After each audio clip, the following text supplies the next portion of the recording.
Bapak Ibu yang terkasih di dalam Tuhan, selamat pagi. Selamat berjumpa kembali dalam renungan harian yang kita adakan lewat online. Salam Bapak Ibu dan saudara yang terkasih yang saya hormati. Sebelum kita menerima firman Tuhan dan kita menerima renungan, marilah terlebih dahulu kita berdoa.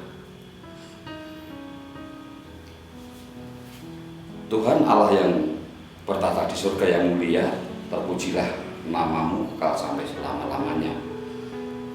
Tuhan yang makasih, terima kasih atas penyertaan-Mu di dalam kehidupan kami, sehingga kami selalu bisa merasakan berkat-berkat-Mu di dalam hidup kami. Terima kasih juga ya Tuhan, karena di hari ini kami boleh menerima firman-Mu. Kami mohon berkat dan tuntunan-Mu untuk bisa melaksanakan di dalam kehidupan kami dari hari lepas hari. Mohon ampun atas segala dosa dan seluruh kesalahan kami. Doa ini kami minta berlandaskan Tuhan kami, Tuhan Yesus Kristus. Amin. Bapak Ibu yang terkasih di dalam Tuhan dan saudara-saudara yang terkasih yang saya hormati, renungan pada pagi hari ini kami beri judul berani mengambil keputusan. Berani mengambil keputusan.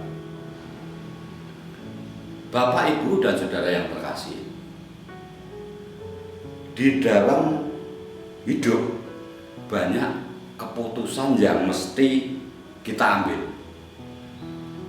Kadang kita ragu mengambil keputusan karena kita tidak tahu bagaimana caranya mengambil keputusan dengan baik. Namun ada kalanya kita tidak mengambil keputusan karena kita takut. Alhasil kita sering ketinggalan kereta alias kehilangan kesempatan baik karena lamban dalam mengambil keputusan. Bapak Ibu yang terkasih, berikut akan kita bahas tentang beberapa penyebab mengapa kita takut mengambil keputusan dan bagaimana caranya untuk mengatasi ketakutan itu. Penyebab yang pertama ya, kita tidak mengambil keputusan karena kita tidak tahu apakah keputusan itu adalah keputusan yang tepat atau tidak. Saya ulangi, yang pertama, kita tidak mengambil keputusan karena kita tidak tahu apakah keputusan itu adalah keputusan yang tepat atau tidak. Singkat kata, kita takut salah. Sudah tentu kita harus berhati-hati sebelum bertindak. Kita mesti mengumpulkan data sebanyak-banyaknya dan selengkap-lengkapnya. Kita pun layak meminta pendapat orang, terutama orang yang berkompetensi di area di mana kita akan mengambil keputusan. Namun, setelah kita melakukan semua itu, kita tetap harus mengambil keputusan. Nah, pada titik ini kita harus mengingat bahwa semua keputusan adalah keputusan yang terbaik di dalam keterbatasan yang ada. Singkat kata, yang terbaik adalah keputusan yang relatif terbaik. Namun, terbaik tidak sama dengan sempurna. Terbaik bisa gagal, terbaik juga bisa keliru. Namun setidaknya kita harus dapat berkata bahwa kita telah mengambil keputusan yang terbaik berdasarkan data yang kita miliki.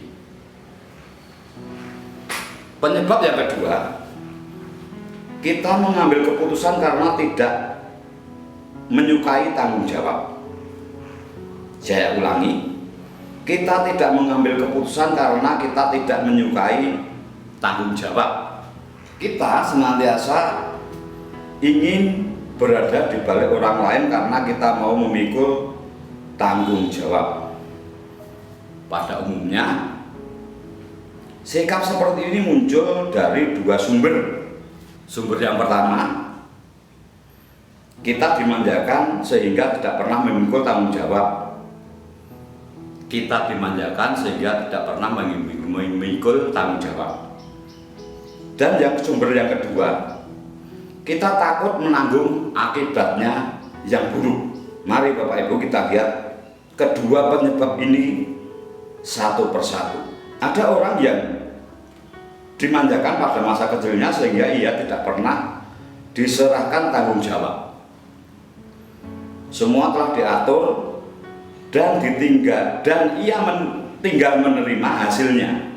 Orang ini menjadi gamang di dalam tanggung jawab. Begitu berhadapan dengan keputusan yang mesti diambil, yang terbayang adalah tanggung jawab. Dan karena ia tidak terbiasa, kecenderungannya adalah dia melarikan diri. Ada pula orang yang takut mengambil keputusan karena ia takut dengan akibatnya. Mungkin ia sering menerima penghukuman dari orang tua sewaktu mengambil keputusan yang keliru, atau ia pernah mengalami akibat yang mengerikan gara-gara keliru mengambil keputusan. Nah, hal-hal seperti ini dapat membuat kita takut mengambil keputusan. Bapak Ibu yang terkasih, jika itulah penyebabnya, ada dua langkah yang dapat kita tempuh. Yang pertama, kita mulai dengan mengambil keputusan yang kecil terlebih dahulu, atau kita mengambil keputusan bersama-sama dengan orang lain. Bapak Ibu yang terkasih, jadi mulailah dengan keputusan-keputusan kecil, dan bila mengambilnya bersama-sama dengan orang lain, kita pun tidak merasa terlalu takut. Jadi mulailah dengan mengambil keputusan bersama dengan orang lain. Penyebab yang ketiga, kita tidak mengambil keputusan karena kita malas. Kita tidak mengambil keputusan karena kita malas. Bapak Ibu yang terkasih, kita menyadari bahwa keputusan yang kita buat sama dengan bola yang berada di tangan. Kita harus memukul ke lapangan lawan. Singkat kata, kita tidak bisa mendiamkan bola di tangan. Kita harus berbuat sesuatu. Nah, ada di antara kita yang malas, memang malas.